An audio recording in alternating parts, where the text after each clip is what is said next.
I can never get to it in time, as that's why you need people to help you do these things. Welcome into the crowded booth. My name is Bryce Koon. We appreciate you so much for tuning in here live on a Monday evening. It is officially the end of the regular season, so we're going to be talking just kind of the news and notes of what's going on, and Notre Dame is at the forefront of that. Will's going to be joining me here in just a second as we talk about what's going on in South Bend, the repercussions of not even, I guess, opting out of a bowl game entirely, what that means for the future of college football.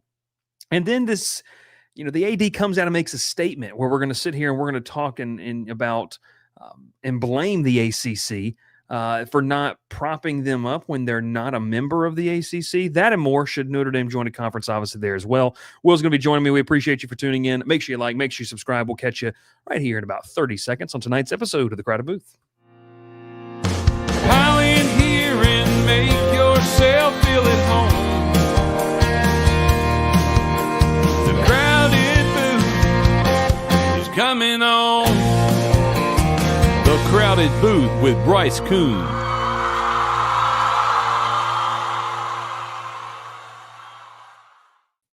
Happy Monday evening. My name is Bryce Koon alongside Will Maness. Will repping the SEC and the ACC here on the YouTube show. We appreciate you for tuning in on YouTube. Make sure you like, make sure you subscribe. We appreciate you over there on Twitter as well.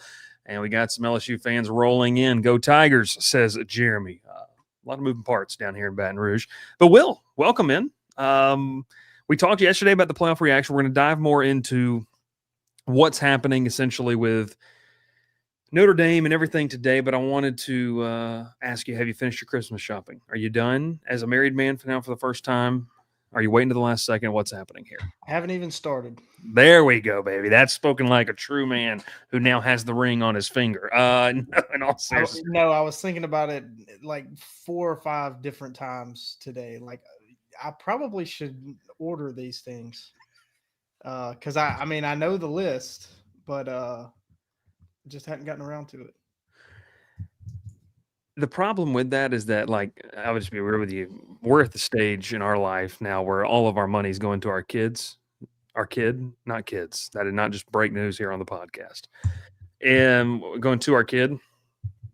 And, like, I just need socks. Like, I actually need a good pair of socks. Was playing pickleball today. Big toe went right through the top of the sock. So it's not what you want to see. Also, can I just tell you something? Playing against a 6'10" human being and then a guy who plays tennis, like he's like a 3.5, like competitively, not fun. Not too much fun. Glenn West, tough to play against. Gavin says Bombas sponsor the show. Do you know that Bombas don't last as long as they say, but they do give you the free rebate or the free turn-in? What socks do you wear, Will? Are you just like going to Walmart picking up the socks, or do you have a specific sock that you put on? Nike Dry Fit. Those are either the no-show and the ankle. Either one. Depends on the shoes I'm wearing. Did you know, and you coach middle school baseball, so... Oh, I'm all in tune with the swag. You already know. Yeah, well, alpaca wool socks, Bruce, Joey says. Bryce, the VIP Lane Kiffin pickleball session, that did happen today. Hurley socks are great. Are you aware that no-seam socks is what I call them? What we called them when we were younger? Like, those are, like, frowned upon now. Did you know that? Yeah. What's the reasoning? No idea. They're just not cool. Remember the Nike Elite socks? I mean, if Buddy, you weren't wearing Nike Elite, you weren't cool.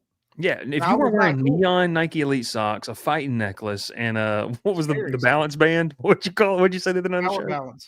The power balance band. I mean, you were missing out big time. I had the fightings. I had the power balance. Was not a Nike Elite sock guy, so I wasn't cool. I remember in middle school. So I went to a private school where obviously, Will, you coach now. Gavin, I think this was gone by the time you got there, but maybe not. You used to have to wear all white shoes. That's all you could wear, like all white shoes. And at the time, like Nike wasn't really making all white shoes. Like, and I'm not talking about like the Air Monarchs that, I might get a pair next summer and go cut the grass in. But I'm talking about like, just all white. K-Swiss was a popular choice among the middle school people. Like this is before Adidas made this is before all white stuff was cool. Crazy. So I don't know why I just said that's going to get clipped. But yeah, it's one of those things. All white shoes. Gavin, when you got there, it was probably honestly you could wear some Sperry's. I think they introduced those. I don't know what they do now. I have no idea. I'm not sure. Jolshi, already just saying shut up and y'all get to the conversation. Notre Dame is welcome to join any ACC conference. Thanks for the $5 dono or any conference if they want. Otherwise, fun fact, if you're independent, you don't get any conference backing or auto bids. We're going to talk about that. New Balance is the only way to go. Little Reebok zigzag action. Will, do you know about that? Those.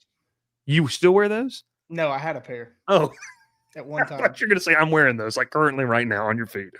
Yeah, no, those are. I'm pretty sure I had a pair of those. Yeah, we could. Gavin says we could wear gray and white shoes or Sperry's in middle school. God, and you'd be wearing Sperry's during the summertime in Georgia, and they'd just smell because nobody wore socks in them, and their feet would just sweat terribly. We always open up the show first 10 minutes just talking about the good old days. Could y'all wear hoodies like the kids are wearing now? Like it's almost a daily occurrence they're wearing. Okay, so I think this is still the rule. When I was at St. Luke in middle school, we could not wear, if you wore a jacket inside, it had to have a St. Luke logo on it. Yeah. You'd wear non-St. Luke outerwear outside of the classroom or outside of buildings, which made no sense from a branding perspective because you're walking around outside. Like, and you're downtown, you got to cross the street. Amazing crossing guards, by the way, at St. Luke. Very aggressive about their job. They take their job seriously. They are top notch. But yeah, so that was the rule. We couldn't. Is that still the rule? You only St. Luke jackets, which were those are the ones that I see now. The baseball team gets some pretty nice stuff. It's like dry fit material, the same as this shirt I have on. Mm. So it's pretty nice. Gavin, please let us know in the private chat, or you can throw in the public chat here as well. Do you remember the gold polos? Or was that before you? Okay, gold polos were, so our school colors were red, white, gold, and then when you got in middle school, you could wear a blue one, which wasn't even a part of the color scheme of the school at all. But that was like a middle school thing you got to wear. And this was before they had performance polos, so they had those crusty polos that no one wears anymore. And it was brutal. I'm going to look at the private chat now. They were hideous. I actually might hold the record for the last person that ever wore a gold polo because I did it as a joke for a week straight. Wore the same gold polo that I pulled out of Lost and Found because my mom taught there in 8th grade, which is the last year I was there. So Gavin also says he wore a hoodie to hide not wearing a belt. I went to public school and I did the same thing. I would wear a hoodie so I didn't have to tuck in my shirt. Yeah, tucking in the shirt was the worst. Was even the thing. Yeah, wasn't as bad when it was cold, but when it was warm, no, I'm not tucking my shirt in. Will was definitely the best boy that wore the turf shoes to school. I didn't have turf shoes until I think I was in high school. Yeah, me neither. Did not buy me turf shoes until I got to high school. SEC referee glaucoma awareness as a professional crusty polo wearer. I'm offended. All right. We appreciate you tuning in. Thanks so much for talking with us. What a time. We always lead off the show with some good old time stories. But tonight we're talking a little bit about, or focusing really on what's happening with Notre Dame in this whole thing. And Willie, we touched on this briefly. There was just so many moving parts yesterday with what has happened and transpired in the past 24 hours and really the past month, right? And so it really does start this question off with, was Notre Dame in general, and this is the title of the show, was Notre Dame in general, were they snubbed here? And I guess I look at this as twofold. The committee, in my opinion, got it right by not putting Notre Dame in, but they got it wrong with the previous month of teasing like they would put them in. Yeah. So I think that there is a reason for Notre Dame fans to be mad. And, I tweeted the question here yesterday about. I got a text from a viewer very close to me. I never bought you any Reeboks against my religion. Against my religion. I don't know where I had. You had Rezigs is what you had. I had Nike Shocks. You remember those? Yes. I would beg for Nike Shocks. Then finally, once they were out of style, I ended up with a pair of Nike Shocks. We'll get back to this conversation. I'm sorry. But I had Nike Shocks, and the girl I had a crush on had Nike Shocks. We were the shortest people in the entire grade. So, Dr. Bob with some interesting comments in the comment section. All right. Back to it, though. Will's got to. We got to. I'm putting my phone on mute and silent, so I don't see anyone that texts me because I just got a text message there as well. Notre Dame being left out. Well, I don't think the committee got it wrong, but I think that the way they went about things is what's wrong here. I mean, the whole premise of these shows is ridiculous. You put on these shows as spectacles. It's not. It's and Nancy hits it right now on the head. The committee shouldn't have had Notre Dame where they did previous weeks and not including the playoffs. That's the problem. That's the 110% the issue. It's not that they're not in the playoff. And I tweeted during our show last week, I said, or last night or yesterday, I said, hey, can someone show me or tell me a non-jaded viewpoint of why Notre Dame should be in? And a Notre Dame fan said, we shouldn't be. I understand the reasoning, but it's the way we got here that doesn't make any sense. Joey Galloway said this, and I know you've been very critical of Joey Galloway the ESPN college football shows, but he said, I don't care who gets in. The logic to get there has to be consistent, though. Like, if you're going to have a method, follow through with that method. So to me, that's just the bottom line. They got screwed out of their spot because there's no logic that followed any decision making we're going with here. Yeah, but I think this is really the only place where the committee got it wrong was the lead up, but also Miami put them in a difficult position with the loss to SMU and especially the timing of the loss. Mm-hmm. And they obviously did recover and played well down the stretch, but the timing of that loss really made it difficult on the committee to justify them being ahead of Notre Dame. But I think once they recovered and at least, go back to last week before the conference title games, put Miami one spot ahead of them, right? Yeah. Because at that point, they're back on even playing field, which is what Hunter Yurachek said, which it's also crazy. Like, I feel for Notre Dame fans because of the way the committee has treated them, and I've seen some things that they've put online, and they make a lot of sense. The biggest one, it's kind of their little smoking gun. Remember, Notre Dame went to Arkansas and beat the brakes off of Arkansas in front of Hunter Yurachek, and it led him to fire Sam Pittman. So is he upset about that? Do you think there's any personal feeling there? Crazy. If there is, it's a huge problem. The way, I mean, I said this, I don't know how many times, just the way that the playoff is, the way we choose the teams in the playoff, it's all for TV. Right. So of course it's personal feelings. It's all bias. It's a horrible, horrible process. How do you jump someone when neither team played?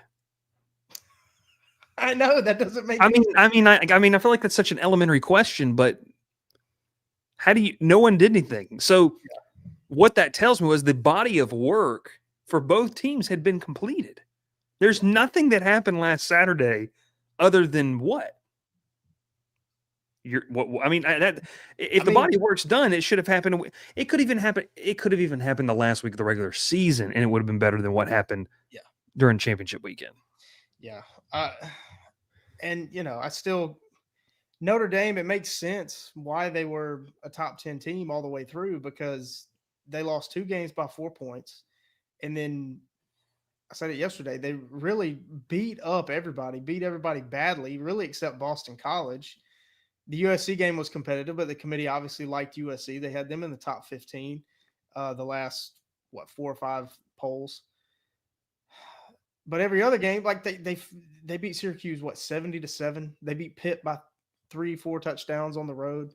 Yeah. So Notre Dame was a good team, and they were doing the things that you're supposed to do, especially when you have losses, to try to justify like we should be in the playoff.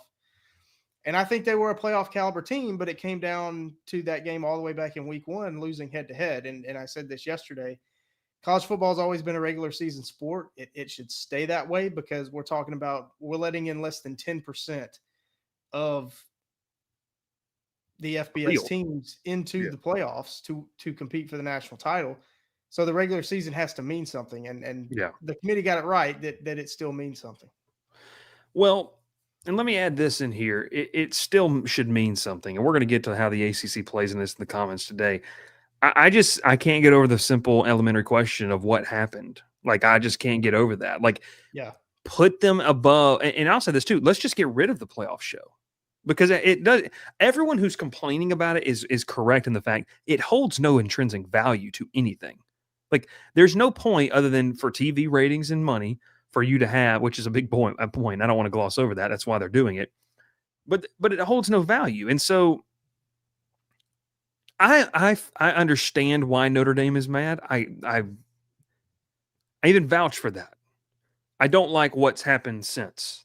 I guess I should say. Be mad about it. I don't like what's happened since. But we'll talk about this. Luke says if they would have put Notre Dame over Miami, why would anyone schedule a big game? Texas versus Ohio State is another example. It's very fair. I mean, what's the point of playing the games, right? Like, right.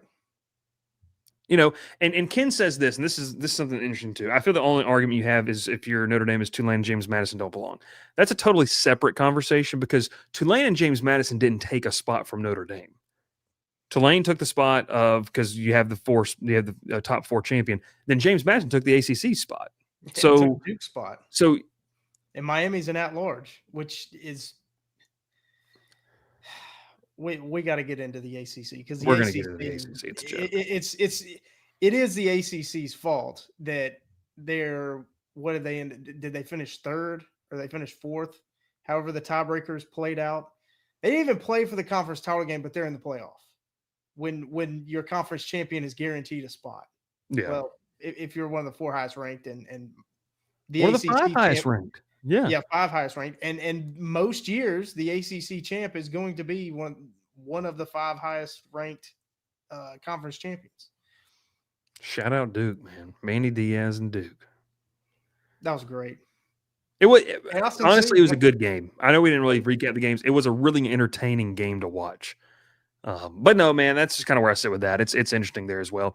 Real quick, let's talk about our friends over at Section 103. You can make sure you check out their gear. Holiday season in full effect. If you want to get your gift in by the Christmas Eve deadline that you should have self-imposed for that gift, make sure you get it in right now. Get the order in by this Thursday. That way you can guarantee that your gift is shipped to the party wherever you are, whether it's in Georgia, whether it's elsewhere too. Use code TCB10 over at section103.com. You can get 10% off your entire order there today. Georgia Tech, Kennesaw State, shout out Jerry Mack and the Conference USA champs. Wonder if they're dropping a Conference champ shirt. Maybe they have already. We'll have to see. I will definitely buy one if they do. But LSU gear as well as we get ready for baseball season. They've got a bunch of the baseball logos there as well. So TCB10 for your 10% order off today. I'm still waiting on the Auburn.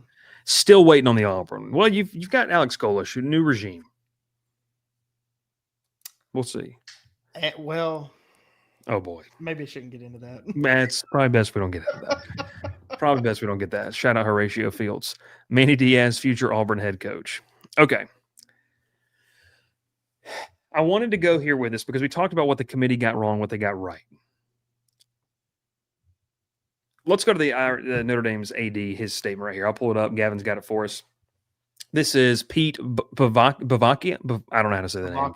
Bavakwa. We were mystified. What a usage of the word mystified. Also, fire polo that our boy Pete's wearing. We're mystified by the actions of the conference to attack their biggest partner in football. They certainly have done permanent damage to the relationship between the conference and Notre Dame. So in the famous words of a certain baseball coach, let's break this down from a fundamental standpoint. Will, this is utterly ridiculous. I think this is where we've gotten to the point. Now, everyone knows Notre Dame's back out of a bowl game. I think that's stupid. I actually think it's dumb. I'm a fan of bowl games. Bowl games are meaningless if you keep saying they're meaningless. That's the whole point. The barometer of success in college football shouldn't just be, well, if you make the playoff or not. There's teams that are not built to make the playoff. The bowl game is a very big point, not just for the game, Will, but I'm talking about this in terms of your program. You get 10 to 15 extra practices to build depth, to develop, and to also evaluate what you need before the portal opens in January. It's massive to be able to do that. LSU's is going to be doing that. They have 7 wins. Auburn and a bunch of other programs said, we've got too much going on right now. We need to focus our attention in 2026. Auburn doesn't even have a football team right now. Yeah, they don't have a football team. So, but in general, if you're a team, you get to play in a bowl game, which is obviously big for you. And then also you get those extra practices, that's probably the biggest part of the whole bowl game. Just being able to have those extra opportunities for the younger guys to develop, like I said, and then for your coach to evaluate. But This statement put out is a large part of the wussification of this world and this sport, in my opinion. And that's about the best way I could put that without getting too colorful. But what in God's name does he expect the ACC to do? Like, I mean, just flat out. And we'll talk about, do they need to move to a conference? We'll talk about the ACC. The ACC has its own leadership issues. Well, you and I have been very vocal about that. But what does Notre Dame expect ACC to do? To stand on the table and bang on the table for them? You're not a football. You won't align with them. You want the benefits of being a conference member without being a part of the conference. That to me is that I do not understand that. And maybe Notre Dame fan can tell me how I'm a moron, I'm an idiot, or something like that. I don't understand. I do not understand the reasoning of what the goal of that statement was supposed to do. I felt the same way when Notre Dame, I'll say, partially joined the ACC, because it's every sport but football. But what year was this? 2015, 16? They entered this ordeal. Basically, The I was like, scheduling alliance, we can call it, where they're a member in everything but football. I was like, this doesn't make any sense. I mean, and this is desperation by it feels like it's been desperation by the ACC just to have relevance, just to have Notre Dame associated with you. And you're going to have 4 teams, 4 or 5 games every year with Notre Dame. And it's the ACC bending the knee to the brand that is Notre Dame, which – And it elevated Notre Dame's brand. It was great for Notre Dame. It even elevated their brand to say that the Notre Dame brand is bigger than any conference. And that is, I think this agreement has been really good for Notre Dame up until now, because Notre Dame had the agreement with the BCS. If they were top 2, they'd be in no matter what. If they were top 4, they would be in the playoff no matter what. And there was an agreement that they would, if they were top 12, they would be in no matter what, which now they're talking about legal action now because they didn't make the playoff because of this contract they have with the college football playoff. Yeah. It's very strange. And based off what their AD said, I fully expect Notre Dame to pull out of the ACC in every sport as quickly as possible. I don't know what that means. I don't know what they'll do. I mean, I've always said that they should just join the Big Ten because they have natural historic rivalries, especially even more so now with USC being a part of it. They could still play their game against Stanford every year, just separately from the ACC agreement. But it's strange. It was a move that it was a move and agreement that I never really thought benefited the ACC. I always felt like it benefited Notre Dame a lot more than it did the ACC. Well, Notre Dame's brand holds up, and that's their bargaining chip. But here's the thing for me, and this is a response. I had a later question that Notre Dame's athletic director said, we didn't appreciate the fact that we were singled out repeatedly and compared to Miami, not by Miami. Miami would have had every right to do that. But it raised a lot of eyebrows here that the conference was taking shots at us. Well, they're supporting a team that's in their conference. You're not in their conference. And then Jim Phillips, and God bless him. I mean, I roll my eyes. The University of Notre Dame is an incredibly valued member of the ACC. Wrong. They're not a member. And there is tremendous they are, and people know what I'm talking about. They're a member in sports, and someone said hockey, and, you know, if you live below the daggum Ohio, you could give rats whatever. You know what I'm talking about hockey. No one cares. So especially, I mean, that's the Frozen Four is awesome, but not for anyone that, you know, watches football on Saturdays. With that said, when it comes to football, we have a responsibility to support and advocate for all 17 of our football-playing member institutions, and I stand behind our conference efforts to do that leading up to the CFP committee selections on Sunday. At no time it was suggested by the ACC that Notre Dame was not a worthy candidate. We are thrilled for the University of Miami whilst understanding and appreciating the disappointment of Notre Dame players and coaches. Look, he put that out there, but this is I don't understand. I really do not understand the thought process other than posturing yourself to do something in the future of what this means. Because there's no real ground to stand on with this. It doesn't make any sense. You can't get mad at a conference that you will not. They've asked you to join.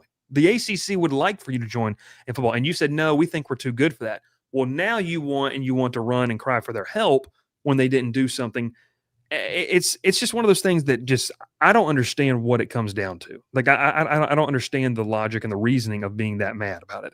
Like I said earlier in the show, you can be mad about certain things. This doesn't. It does not flow logically of how you've conducted yourself. Yeah, I think this might be the first time that I am in agreement with Jim Phillips. Yeah, yeah. He doesn't owe it to Notre Dame to go to bat for him. What he said in the second part, he owes it to the 17 playing member institutions. That's what he does. And this is really and good for him, and it's good, I think, for all the conferences to dig their heels in and tell Notre Dame, it's like, hey, if you want to be treated like the rest of us, join a conference and prove it on the field. Play the same schedules that we have to play. Don't play 4 ACC teams, which I don't know that they ever played Clemson and Florida State the same year, did they? The entire time of this agreement, I don't think that they did. Or Miami. I know they didn't play all 3 in the same year. But it's play the schedules like everybody else has to play and prove it on the field. But they don't want to do that. They think that their brand is big enough that they don't need that. I think people who get mad at brand bias should get more mad at Notre Dame than anybody else. Why is there not a collective frustration with them against conference? Like, look, I understand people have SEC fatigue. That's what I'm going to continue to call it because that's what it is. Big Ten fatigue and things like that. Why not them? They don't. I mean, we'll look at their schedule.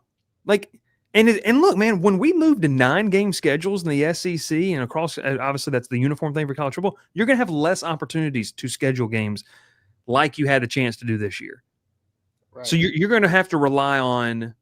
I mean, truthfully, the Notre Dame is going to have to rely on the ACC having 2 to 3 really good teams, which they didn't have this year, and the American Conference having like Navy being really like there's too many obstacles and variables for you to have a good schedule. Why not tie yourself to something that can guarantee you an opportunity to compete for a title?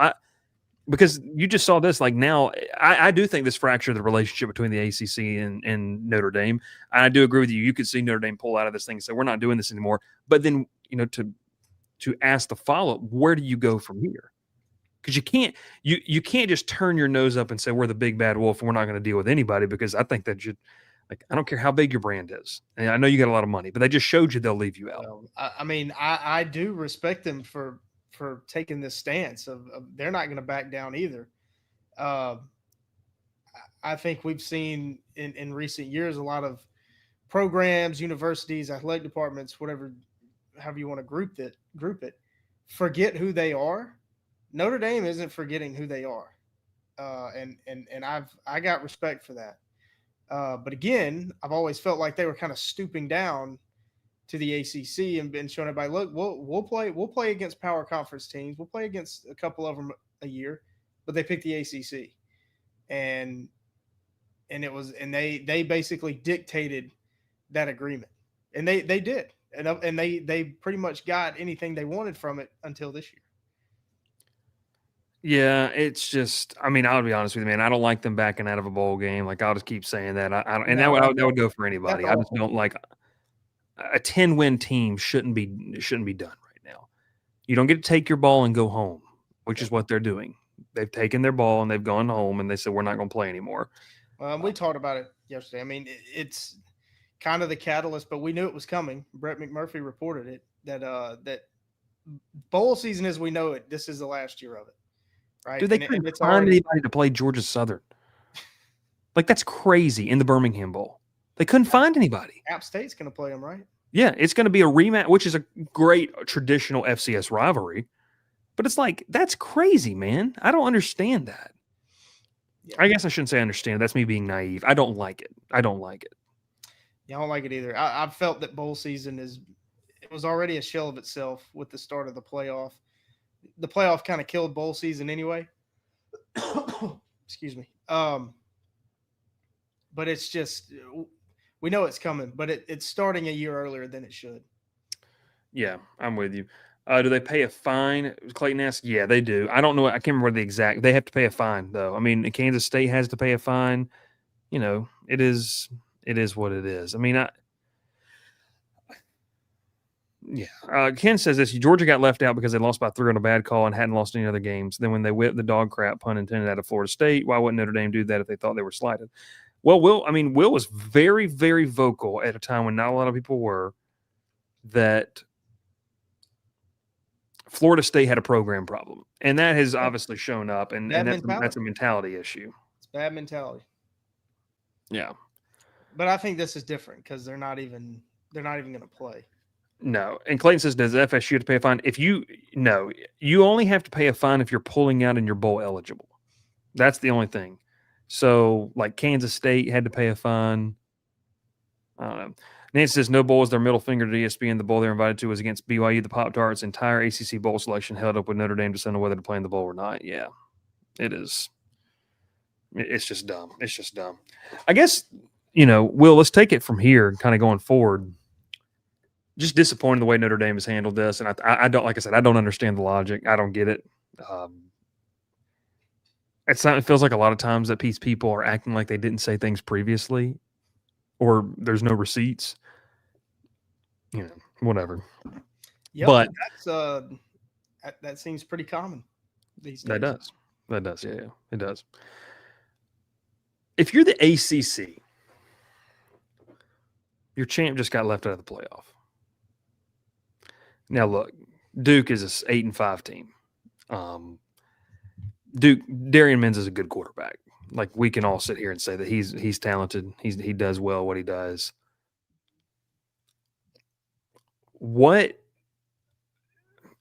I can't fathom the fact that we just had the ACC champ left out. Like, I think that's just crazy. And I understand why, and I'm not arguing against it. I'm not saying that Duke should be in over JMU. I think that would have said it would have told the group of 5 to go make your own playoff. That's what it was. And they don't want to do that. What does the ACC need to do? Like, what needs to be rectified here? Because this is a total tiebreaker issue. It is a mess. It is an absolute mess. It's a joke. It's a joke that you had the best team in the ACC. And that's not my words. That's the rankings have told you. That's the rankings told you the best team in the ACC didn't even play in their conference title game. The easiest thing to do on paper, but logistically is probably the hardest thing to do and will not happen. The ACC needs to downsize and go back to divisions. I mean, the ACC, of all this conference expansion, I think we've said this before, is probably the biggest loser of any other conference due to conference expansion. I mean, they had to go, just the fact they had to go get Stanford and Cal, who you can't justify how that makes sense geographically. And it's bad for every other sport. Well, they're not even notable programs. I mean, That's when the Big Ten went and added USC and UCLA and Oregon and Washington. You're like, okay, they're plucking the best programs. And I know UCLA is not very good, but I'm just saying from a brand value, Stanford holds a lot of value. You saw that in this past recruiting cycle. Cal's not moving the needle. Like, well, I've said this. Why not just this new Pac-12 or the one we're going to see next year?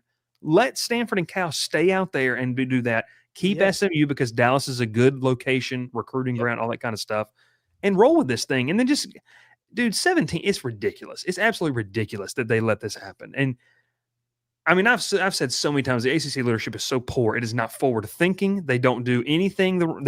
Everything is tough. Everything is really difficult for them to figure out what to do. They have sat on their hands. Well, I remember being at ACC media days when Texas and Oklahoma were announced to go to the SEC. And your leadership is up there just talking about, well, we're going to be fine. We're going to be okay. And you got left behind. You've gotten left behind at every single juncture, every turn and corner of college football changing. You are constantly the conference that just, you're like the little kid in the corner that just, didn't get a snack because they were all out of snacks and you didn't go to the line to go get one. I mean, it's like, good God. Like, show some gumption and do something. Just standing pat, not adding anybody. SMU has been a great add. There's no question about it. But I think long term, the health of your conference, with the landscape, I mean, your conference champion should be representing your conference in the playoff. Yeah. Like I know it's Miami. They're the biggest brand in the ACC, but they were third place at best. No, I don't even know what the tiebreakers were where they ended up, but they were third place at best in the conference. But they're the one in the playoff. It it was rushed. It was hurried. It looked scrambled. It looked like, I mean, we've said it, that the leadership is so poor in the conference. Look at going and getting Stanford and Cal. I mean, what we said it at the time. What does that give you? What does that give you? And it's a disaster for tennis, for rowing, for the other sports that don't make money. Great for golf. Yeah, Like good golf program. but respectfully, that's not making you money. The travel is ridiculous. You can't. I mean, at some point, somebody has to look at the bottom line. We shouldn't have to be saying this, talking about college athletics, but at some point, you got to look at the bottom line, and you can't make money this way, and you have to make money to keep all these sports. So it's. I just question, Will, if the ACC's serious. That's my whole thing. They're not. 5-6 years ago, you were the darlings of the college basketball world. So, no one really cared. Well, now you're not. Like, now you're not. You're not. And if even if you have a year, let's just say this year, you're a better conference, the gap is no longer there. Other conferences, most notably the SEC, have caught up with you in terms of where you could jockey. But for you, know as well as I do, for a long time, the ACC was like the way people viewed the SEC in football from 2010 to 2020. Like, no one's touching that. It was the ACC in the Big East. Yeah, exactly. The So Big East disappeared, and now the Big East is back, and they're back to being as stronger than the ACC. The ACC has to figure this whole thing out, because to roll into a championship weekend, and look, I don't want to take anything away from the job that Manny Diaz did to get his team there. They lost to UConn. Will? Like, I know it's not a conference game, but you got blown out at home by Illinois. You got beat on the road against Tulane, and you lost to two Group of 5 teams, and you're in your conference title game. Now I know, like, now the thing is, no. Go ahead. One of those teams is in the playoffs. Tulane. They lost to a playoff team. It's a good loss. Well, SEC referee glaucoma awareness just described divisions. ACC could split into 2 conferences with a scheduling contract and fight for 2 champ spots. That's what 2 divisions are. Look, we're advocating, we want to turn back the clock. That's not going to happen. It's just not going to happen. It's very hard to rewind things to be able to go back. This, to me, is absolutely ridiculous of the ACC put those 2 teams in the conference title game. You saw it as well as I did. Nobody was at the game. Nobody was at that game. Nobody's at that game. It is absolutely ridiculous. You're going to have tiebreaker scenarios. You cannot have, and I'll say it, SMU, Georgia Tech, Miami, Pitt. Like, the fact that none of those 4 teams were involved in this is ridiculous. It's crazy. The ACC just baffles me with their inability to do things in a clean manner. I do not understand it. And it's why this is viewed as a laughingstock. And when people want to come at me, well, because what people love to do, fans of teams in the ACC, they like to find the minority examples to where they can then say, well, it's not as bad as you think it is. No, it's bad. It's not good. Your conference champ was an 8-5 team, 7-5 team, now 8-5, not representing, and a team that probably was your most talented team on paper. And I know paper doesn't matter, but the most talented team on paper in your conference. Well, now they are the representative, and they didn't even do anything. Oh, and by the way, they jumped a team that they beat, but then the committee got it all wrong. I think this is an absolute disaster for the ACC. I don't know what happens from here on out. It's just a joke to me. It's such a joke. This conference has got to figure out a way, because, Will, they're just losing credibility. Nobody takes them serious anyway. I mean, I don't nationally, nobody takes the ACC seriously. I mean, that's why, and there was arguments being made all summer and the start of the season, debating between the Big 12 and the ACC, and ACC fans not understanding why people were talking like the Big 12 was better. It's because nobody takes the ACC seriously. Well, that's a leadership issue. They take Clemson seriously. They take Miami seriously. That's it. Florida State has fallen so far, starting with that Orange Bowl against Georgia. Nobody talks about them, and nobody took their conference title game seriously. I mean, nobody went to it, and it was right down the road for Duke. A lot of Duke fans, and good for them. They should have been there, but it's the simple fact that nobody takes them seriously. Yeah. Joel donates $2. We appreciate you there, Joel. He goes, yeah, the ACC is the same number of teams in the Big 12 the playoff. Yeah, the Big 12 played a championship game where the winner went. The issue is that no one takes the ACC seriously because you have tiebreakers that don't make any sense. They don't reward the best teams in the conference. And I'm not sitting there saying, Will, that you're not going to have time. Like, I'm not trying to advocate for this conversation to be, well, anybody can beat anybody. That is a very true statement. Duke was not the best team in the ACC this year. They're not. They're not. And we know that, and everyone knows that. Is it fun to see them win? Yes. Is it cool? That's fine. They weren't. They weren't the best team. They shouldn't have been there. But because of tiebreaker rules, and you said it earlier, because your conference is way too big and you can't play enough of each other to determine anything, they got in. And so now you have this situation that makes you look crazy where your conference title winner is not in because they had so many losses, and then you turned around and you have the perceived best team in your conference is in the playoff. It's the way that you got there. That's what makes it laughable. Yep. I think they will when Miami beats A&M. Michael, to a point maybe, but also that's just going to be a Miami thing. That's the problem with this too. The ACC is going to be knocked down every single chance people can get. If Miami goes and beats A&M, the people say, well, yeah, Miami has one of the most talented rosters in the country. People have been saying that for 7 months. Like, okay, but that doesn't mean that Wake Forest is going to go do the same thing to, LSU, who has very similar rosters, or very similar records, I should say. Lord, not similar rosters. Jesus. I don't know, man. I don't know. Alex asked this. This is a good question. Don't the SEC, Big 10, and Big 12 have tiebreaker rules? Are the rules any better? They do, but the scheduling balance, and maybe this is, and you know what? We'll come back in a year and say this doesn't matter. Maybe it's a 1-year scheduling imbalance. It doesn't matter. You just didn't have that. You kind of did, but I don't know, man. I think the ACC is crazy. I think they got to revisit this thing. They got to provide an addendum to what they have out there. Yeah. Well, the SEC tiebreaker rules are also strange, and the posturing being made after the SEC title game, mainly by Alabama. So Kalen DeBoer. Well, we were the best team in the SEC. We were the 1 seed in the SEC. You got to be the 1 seed because A&M lost. Right. And A&M was the only undefeated SEC team going into the final week of the season. And you've been saying this for a month. They didn't play any of the other top teams in the SEC. No, they didn't. Like, go look at their schedule. It's literally this back half. I think it's one of the top 7 teams, and the rest is the back half. Now, look, you can't control that. And I'm not – if we sit here and posture as though it doesn't matter, that's crazy, Sam. If we sit here and posture that – you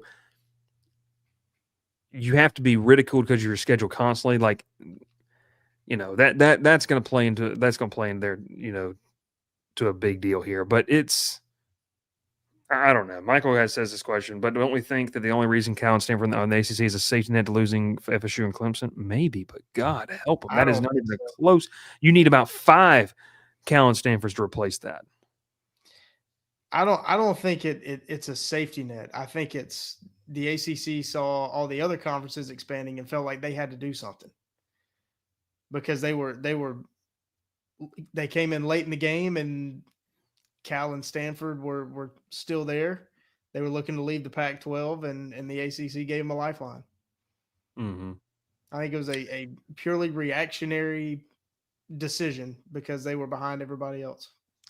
Alex says this is a good point. He said, don't kid yourself. The scenario 5 teams tied for second could happen in the Big 12 too, and one of the 2 teams might not be in the top 25. No, I totally agree. It's an optics thing. When you have a 5-loss team in your conference title game, it's an optics thing. And what it caused this absolute perfect storm of chaos. So to your point, Alex, it can happen. You are right that it can happen elsewhere. The scheduling imbalance, I think my biggest point is I hate the scheduling imbalance because I hate that you've gotten way too big as a conference. That's what I hate.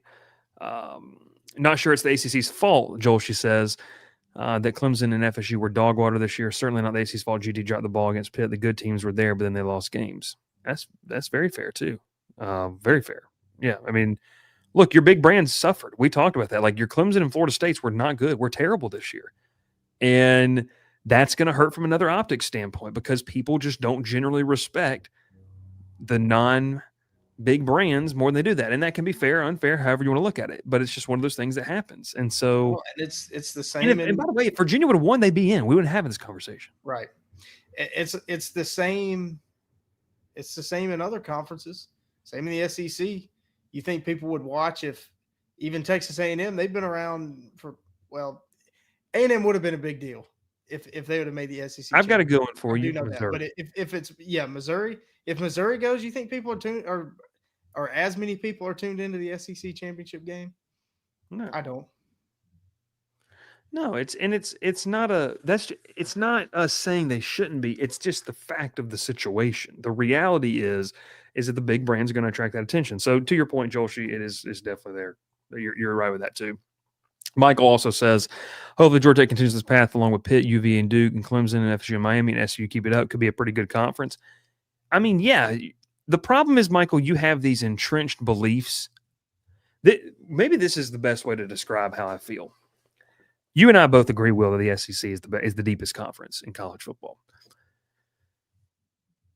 The SEC had the best 5-7 team in the country. That is actually for the academic. What is it? The academic rate? I don't know what it stands for. They didn't lose a game by more than 10 points all year. I'm going to answer Luke's question to this. So the best way to put this is you have years old, decades old now, entrenched foundation that the SEC is better. It is going to take a long time to break that. It is. It is going to take a long time to break that. Yeah.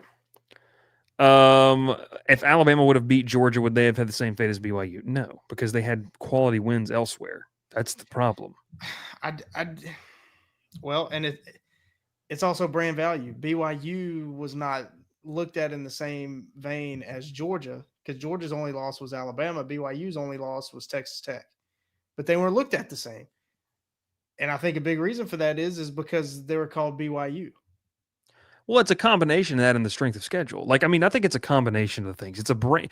You can't just cry brand value and big bad brands when you want to, but not also recognize that, hey, your win at Cincinnati isn't as impressive as Georgia going and beating whoever, whatever you want to say they beat, beating Ole Miss at home. Beating Texas by 3 touchdowns.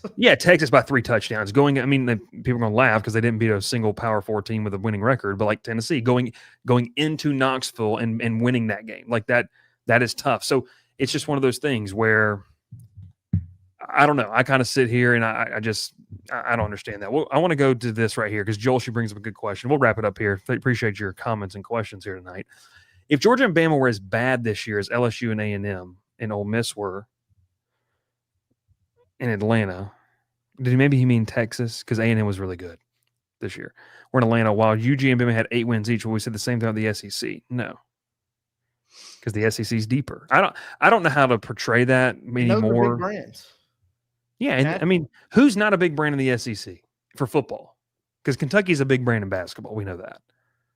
So Kentucky, South Carolina, Missouri. Missouri was a bigger football brand in the Big 12. And it's kind of crazy because Missouri has, like it or not, Gavin's going to throw up. They have been good. They're not great, Missouri has been good. They've been to 2 SEC titles. Okay, I was going to say, was it 2 or 3? I know it was 2. 2. It was both against. No, one was against Auburn. Yeah.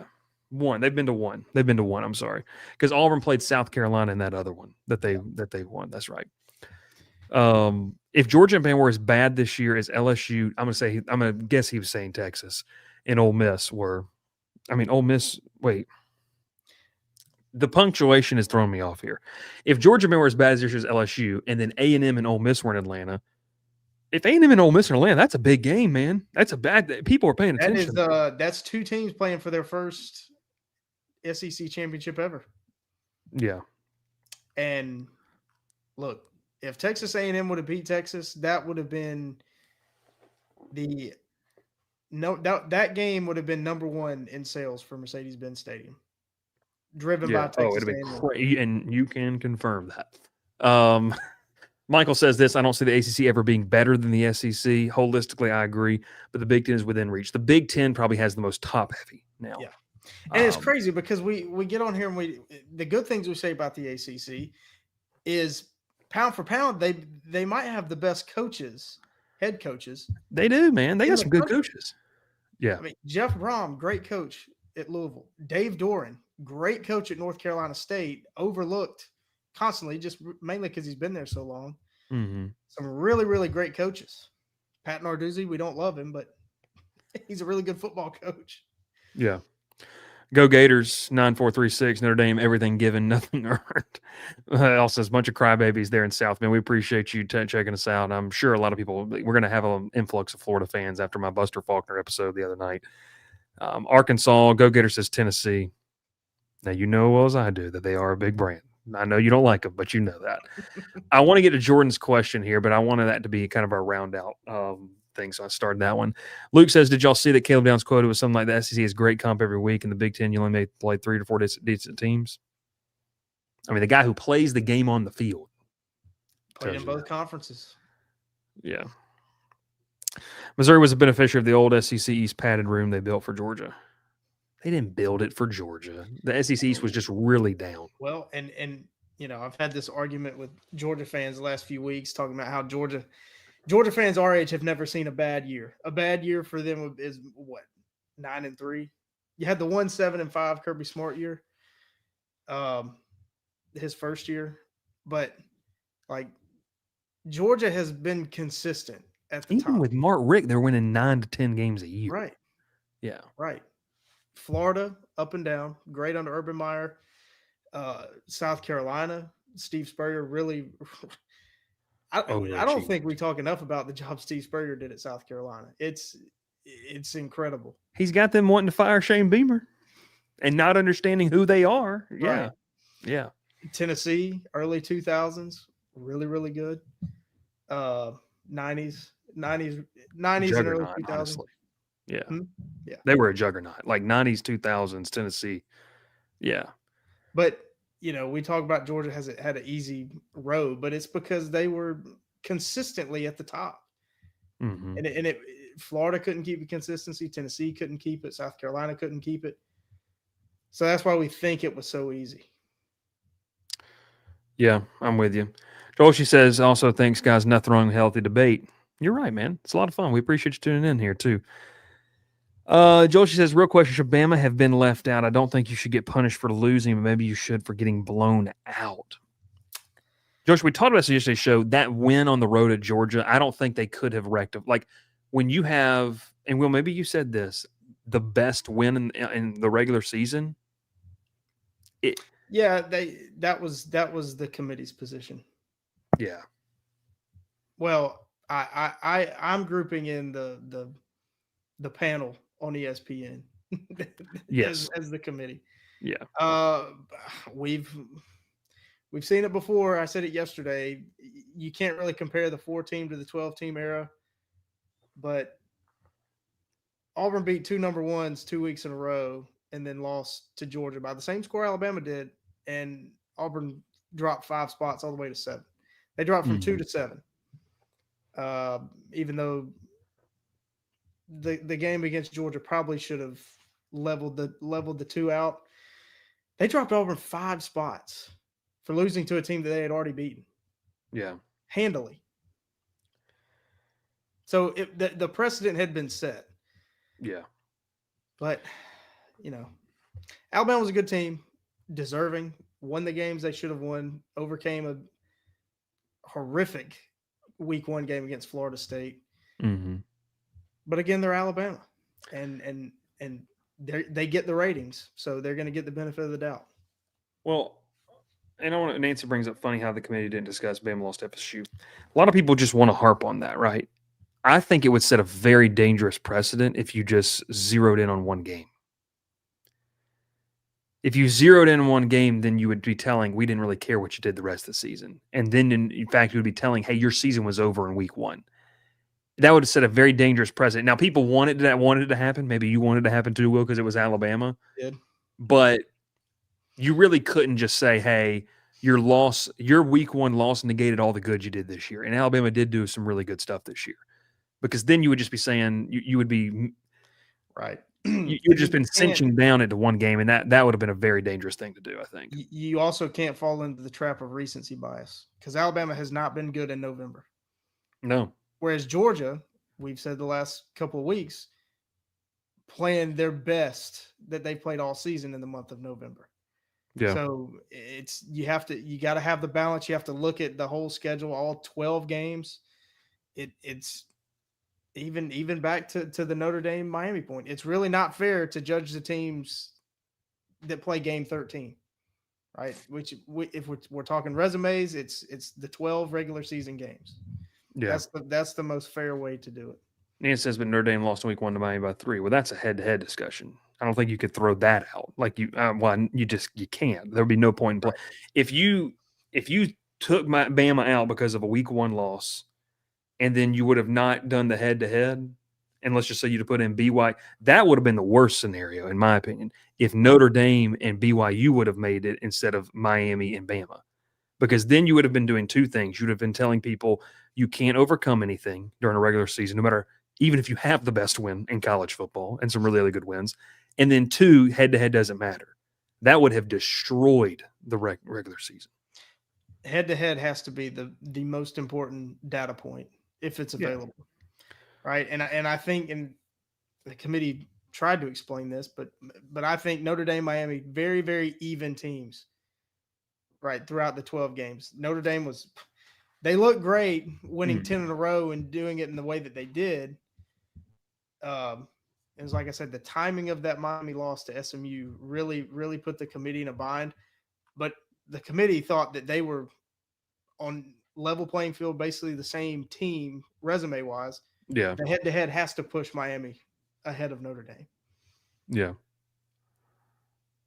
But when the ACC said that, Notre Dame got mad. And it was dumb. I think Notre Dame's dumb for doing that. All right, let's get the last question. We'll get out of here. Jordan with a fantastic one. We kind of touched on this, but let's end it here, Will.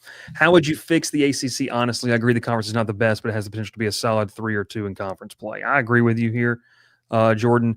To me, the biggest thing is if I could have my way, if I am commissioner of the ACC, I'm telling Stanford and Cal to kick rocks. I'm keeping SMU. I'm adding Memphis and Tulane and USF. So I'm getting some nice markets because I don't think we're going to see any conference downsize. That's unfortunately, we're not going to see that. So add some things that make sense, add some programs that have some money as well and have been at the top of the group of 5 food chain, and let's roll from there. And then I'll be real with you. And I don't like this because I think conference titles should mean something. But I think we need to have interconference playoffs to decide who goes to the playoff at this point. Because as this thing expands and we go to 16, maybe even 24 teams, you've got to have the regular season mean something. And you have to set up games that matter in the ACC. That was the biggest problem. You did not have enough games down the stretch in the ACC that mattered. And I know that sounds crazy, right? Because we sat at November the 1st. We were in Dallas for SMU Miami. We left that game saying, holy cow, every single game matters. You didn't have enough of them because we got the product that we got in Charlotte this year wasn't good enough in terms of being able to get you to the ACC title. Now, Virginia wins. Maybe we should all just blame Virginia. But that's what I would do. I would create an interconference. You could have an automatic bid to go to your conference winner, however you want that suggested, but the number 1 seed. And then if you want 4 or 5 teams to play for it, 2 plays 4, or I'm sorry, what would that be? 2 plays 5, 3 plays 4. Your top 5 teams, your number 1 seed gets there, the other 2 jockey for position. That's what I would do because I think that's where we're heading to as well. And I'd love to undo a lot of the stuff we do, but unfortunately you can't put things back in Pandora's box. So that's my take on what I would like to see the ACC do. I don't know. I don't know about an interconference playoff. I don't know that teams are going to want to do that, especially playing 9 conference games already, playing 12 games already. I mean, I think In that especially scenario, you'd probably go down to different. Yeah, you have to especially go the, down the different. more that we expand this thing, I think we're going to lose regular season games. We may go down to 10. And why Mhm. not just play 10 in your own conference or play 9 conference games and one Power 4 non-conference game. a power conference opponent, right? Yeah. But again, we've did an episode on this. It would kill the lower divisions. It Mhm. would kill the FCS. It would kill the the lower division programs because they rely on those bye games to keep To fund their athletic programs. Yeah, to fund the whole athletic department. Yeah. Yeah, it's gonna be interesting to see. College football's in a weird spot, but we love it, and it's still the greatest sport. I was watching those games on Saturday, and honestly, the Saturday night games between the Big Ten game and going with the dual screen action between the Big Ten and the ACC titles, like this sport's great. It's just awesome. So we appreciate you for watching. Thanks so much for tuning in. Shout out all of our sponsors, Cajun Cousins, MacArthur Woodworks. Make sure you get in what you need for the Christmas holiday season. Handcrafted wood pieces that bring character to someone's home. It's a great gift. Make sure you check them out and what they have going on. Love their products. We're using ours again this weekend to take food over to a Christmas party. It's fantastic. So make sure you do that. But subscribe, stay tuned. We'll be live again here soon talking. Well, not tonight, but live again here soon, talking some more college football. And we'll get into some way too early round 1 previews, I know for sure, on Wednesday. So we'll talk about that then. We appreciate you for tuning in. Thanks so much. Will Maness, Gavin Hart in the background. My name is Bryce Koon, and this has been another episode of The Crowded Booth. Thanks for tuning in. Pile in here and make yourself feel at home. The crowded booth is coming on. The Crowded Booth with Bryce Koon.